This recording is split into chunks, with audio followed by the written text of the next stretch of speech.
ভারত সফর মানে it's a very good start to resetting the relations.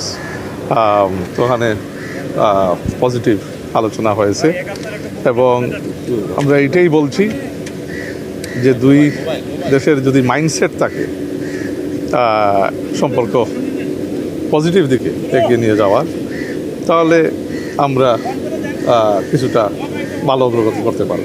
তো ওই দিক থেকে ইট ওয়াজ আ ফ্রুটফুল মিটিং। ওখানে আমরা ভারতের national security adviser Ajit Doval সাহেবের সাথে মিটিং হয়েছে, মাননীয় পররাষ্ট্রমন্ত্রী জয়শঙ্কর সাহেবের সাথে কথাবার্তা হয়েছে। Both meetings went positive. তো ওই দিক থেকে মানে আলাপ আলোচনা তো আর বিস্তারিত মানে প্রেস রিলিজে তো আর ইস্যু হয়েছে, আপনারা দেখছেন। সো আশা করি there be some goodwill gestures in the coming weeks. আমরা যেটা গুরুত্ব দিছি যে মেডিকেল ভিসাগুলা ওপেন আপ করে সুন, তো ওনারা এটা পজিটিভলি ব্যবসায়িক ভিসা যাতে ওপেন আপ হয়। তো আশা করি এইটা ইন দি কামিং উইকস একটা পজিটিভ দিক ওই দিক থেকে আমরা দেখতে পাবো। এবং সাবেক প্রাইম মিনিস্টার শেখ হাসিনা ওখানে আছেন, ফেরতের বিষয়ে কি ধরনের?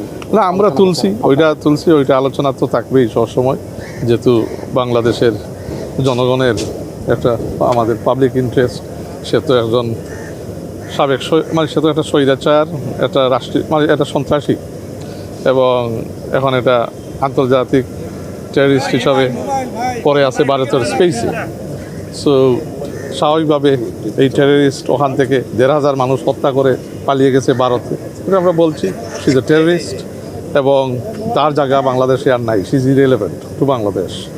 তো এখানে যদি মানে যাতে সে কোনো ধরনের ডিস্টেবিলাইজেশনের চেষ্টা তাদের সভরিন সয়েলকে ইউজ করে যাতে আমাদের দেশে না করতে পারে, ওইটা থেকে তো স্বাভাবিকভাবে রিস্ট্রেইন থাকবে। বাট তাকে নিয়ে আমি আপনাদেরকে একটা কথা বলি, তাকে নিয়ে তেমন এর বেশি আলোচনা হয়নি। কেন এখন বোধহয় সবাই এখন মানে তার আর গুরুত্ব আর রয়েছে। আওয়ামী লীগ হাসিনা বলতে আর বাংলাদেশে আর কিছু নাই। পিপুল হ্যাভ মুভড অন। হ্যাঁ, ফেরত হওয়ার ব্যাপারে তো আমরা তুলছি তো জুডিশিয়াল প্রসেসে আমরা এটা এগোচ্ছি, আমরা চাবো। So yes, it has been discussed. তারা কি বলেছে? It has been discussed. ওই জুডিশিয়াল প্রসেসের মাধ্যমেই এই এঙ্গেজমেন্টটা হাসিনার ব্যাপারে জুডিশিয়াল প্রসেসের মাধ্যমেই আমরা এঙ্গেজ করব। এবং উই হ্যাভ আস্কড ফর মানে রিটার্ন। কেন এখানে তার অনেক মানে কেসিস পেন্ডিং আছে, শুধুমাত্র একটাতে সেন্টেন্স টু ডেথ, আরও বোধহয় কয়েকটা রয়েছে যেখানে মানুষ হত্যা থেকে লাগাইয়া দেশের লুটপাট করা লাগাইয়া দের ইজ সো মেনি।